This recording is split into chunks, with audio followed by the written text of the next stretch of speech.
आज के इस वीडियो लेक्चर में तीसरे chapter water requirements for crops पर चर्चा करेंगे। वाटर रिक्वायरमेंट फॉर क्रॉप में किसी फसल को कितनी मात्रा में पानी की आवश्यकता है, ये चार प्रमुख बिंदुओं पर निर्भर करता है। पहले को नेचुरल सीजन कहते हैं, दूसरे को नेचुरल सॉइल कहते हैं, तीसरे को सोशल एटमॉस्फेयर कहते हैं, चौथे को इरिगेशन इन एरिया कहते हैं। पहला बिंदु, किसी फसल को कितनी पानी देने की आवश्यकता है उसके मौसम पर निर्भर करता है। अगर गर्मी का मौसम है तो फसलों को ज़्यादा मात्रा में पानी की आवश्यकता पड़ती है, जाड़े का मौसम है तो कम मात्रा में पानी की आवश्यकता पड़ती है। तो पहला पॉइंट है नेचुरल सीजन। सीजन कैसा है उसके हिसाब से फसलों को पानी देने की आवश्यकता पड़ती है। दूसरा बिंदु है नेचुरल सॉइल। हम जानते हैं हर जगहों पे सॉइल का नेचर चेंज होता रहता है। सॉइल का नेचर कैसा है उसके हिसाब से हमें पानी की आवश्यकता पड़ती है। जैसे अगर सैंडी सॉइल है पानी ज़्यादा एब्जॉर्ब करेगा, अगर दोमट है तो उसकी तुलना में कम करेगा। तो सॉइल का नेचर कैसा है, पथरीला है तो बहुत कम करेगा। तो हमें पानी कितना देना है सॉइल के नेचर पर भी निर्भर करता है। तीसरा है सोशल एटमॉस्फेयर। हर क्षेत्र के लोगों का खान पान अलग अलग रहता है।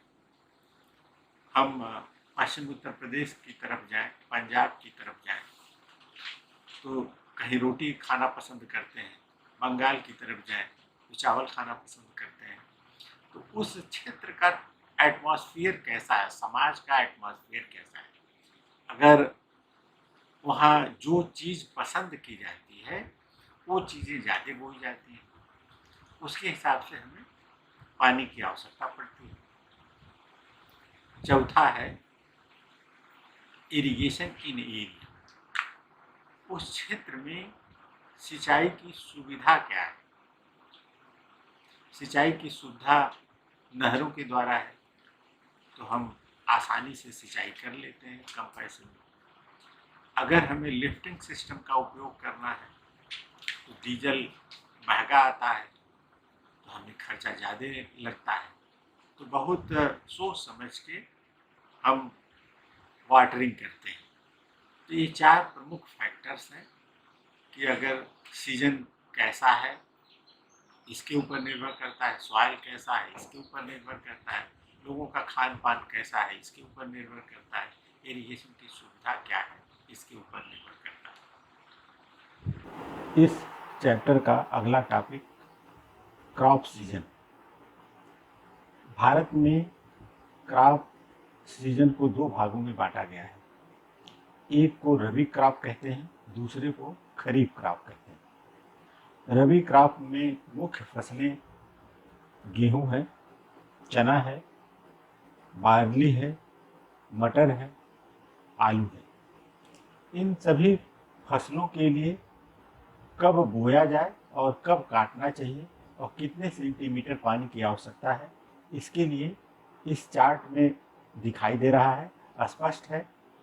रबी की पहली फसल वीट है जिसे गेहूं के नाम से जानते हैं। इसे नवंबर में बोया जाना चाहिए और अप्रैल में काटा जाना चाहिए। गेहूं के लिए हमें 35 से 45 सेंटीमीटर पानी देने की आवश्यकता होती है। इसका दूसरा प्रमुख फसल है ग्राम, जिसे चना के नाम से जानते हैं। इसे अक्टूबर में बोना चाहिए, अप्रैल में काटा जाना चाहिए। इसके लिए 15 सेंटीमीटर पानी की आवश्यकता होती है। तीसरा फसल है बार्ली, जिसे जौ के नाम से जानते हैं। इसे नवंबर में बोया जाना चाहिए, अप्रैल में काटा जाना चाहिए और इसके लिए 30 सेंटीमीटर पानी की आवश्यकता होती है। चौथा फसल है मटर। इसे अक्टूबर में बोया जाता है, मार्च तक काटा जाता है। इसे 50 सेंटीमीटर पानी की आवश्यकता पड़ती है। पांचवा फसल है पोटैटो। यह एक प्रमुख फसल है। इसे सितंबर में बोया जाता है, फरवरी में प्राप्त किया जाता है। इसे 60 से 70 सेंटीमीटर पानी की आवश्यकता होती है। दूसरा क्रॉप है खरीफ। इस खरीफ क्रॉप के चार्ट के अनुसार स्पष्ट है। इसकी प्रमुख फसलें मक्का है, चावल है,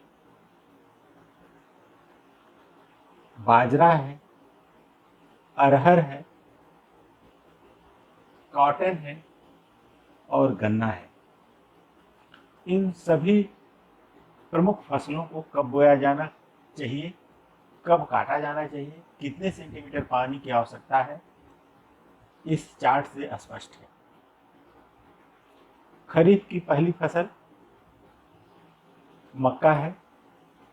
इसे जून में बोया जाना चाहिए, सितंबर में काटा जाना चाहिए। इसके लिए 40 सेंटीमीटर पानी की आवश्यकता होती है।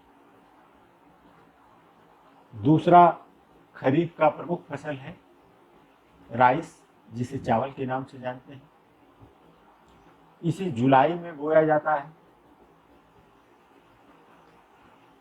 नवंबर में काटा जाता है तथा इसे ज्यादा मात्रा में पानी की आवश्यकता 125 सेंटीमीटर पानी की आवश्यकता होती है।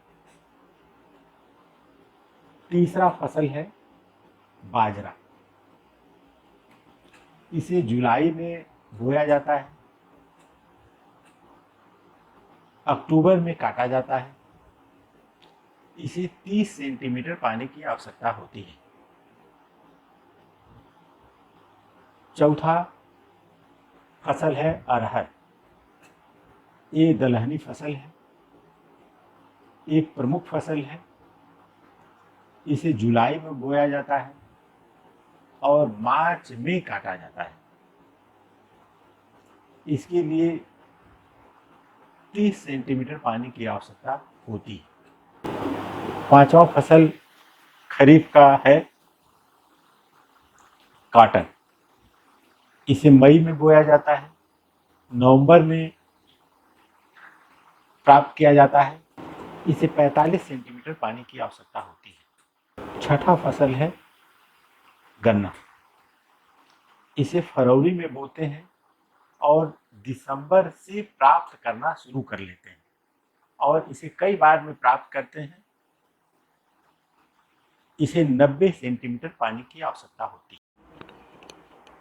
इस चैप्टर में अगला टॉपिक कुछ टर्म के रूप में डिफिनेशन जानना है, जैसे क्रॉप रेशियो का, ग्रास कमांडेड एरिया का, जिसे GCA कहते हैं।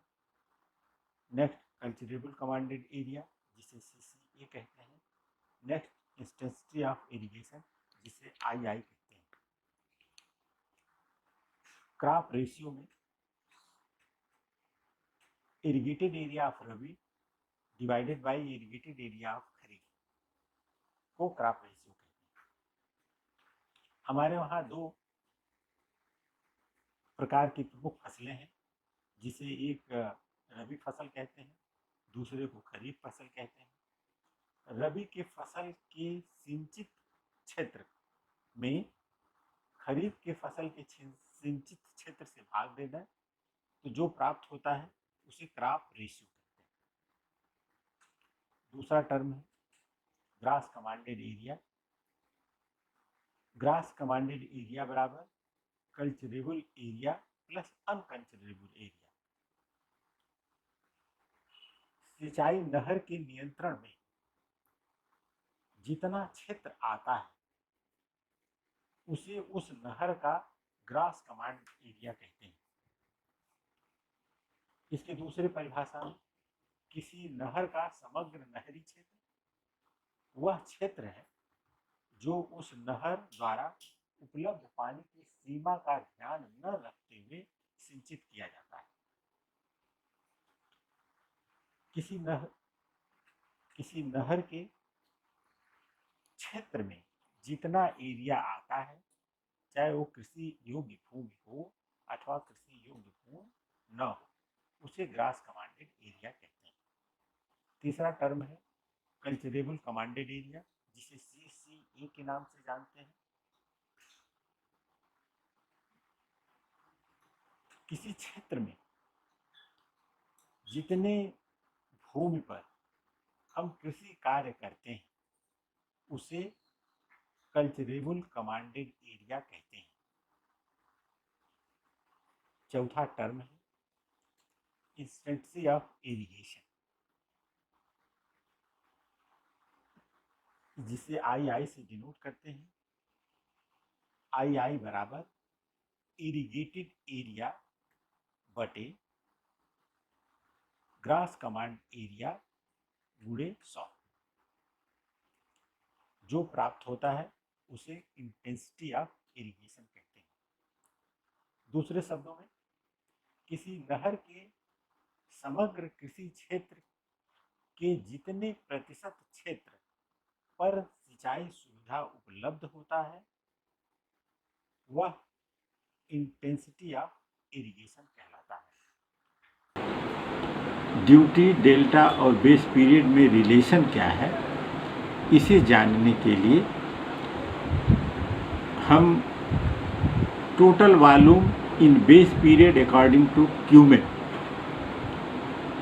जान लें तथा total volume for delta depth duty area ये जान लें। दोनों को इक्विवेलेंट कर दें तो जो रिलेशन आता है उसे इसका रिलेशन कहते हैं।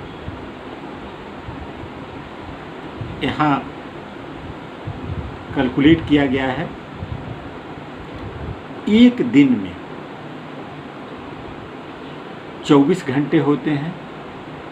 24 घंटे में 24 गुणे 60 मिनट होते हैं और 1 मिनट में 60 सेकेंड होते हैं। तो एक दिन में कुल 1 गुणे 24 गुणे 60 गुणे 60 क्यूबिक मीटर पानी डिस्चार्ज होगा। अगर टोटल बेस पीरियड B है तो B बेस पीरियड में कितना क्यूबिक मीटर पानी डिस्चार्ज होगा ये कैलकुलेट कर लें। और ड्यूटी एरिया के लिए डेल्टा पानी की आवश्यकता है तो ड्यूटी गुणे डेल्टा कर लें। ड्यूटी हेक्टेयर में मेजरमेंट करते हैं, इसका 100 गुणे 100 से मल्टीप्लिकेशन कर लें, मीटर स्क्वायर में कन्वर्ट कर लें तो ये 10⁴ D इंटू डेल्टा के बराबर होगा। इतना क्यूबिक मीटर पानी होगा। दोनों को इक्विवेलेंट करते हैं तो एक रिलेशन मिलता है D बराबर 8.64 बेस / डेल्टा। यही इसका रिलेशन है। अगला नेक्स्ट वीडियो।